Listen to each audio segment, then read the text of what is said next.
edifício que está seguindo deteriorado, edifício de ex-Bushiri Hotel. O processo para transformar a ruína de Hotel Bushiri de Hard Rock Hotel and Casino sofre várias tardanças e trabalho na paz e propriedade limpa e o mistério start for de dia 16 de junho de 2024. A outra casa um ano depois está mirando para a propriedade limpa, pero não para construir outro hotel.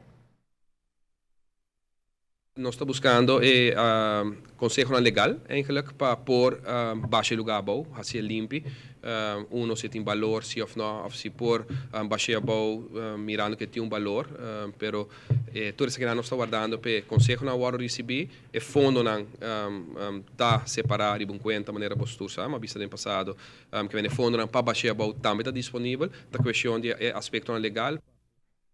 O governo quer bairro uma linha para a área completamente limpa e convertir em área turística com beach e facilidade. Essa que apesar que tem interesse para outro desenvolvedor.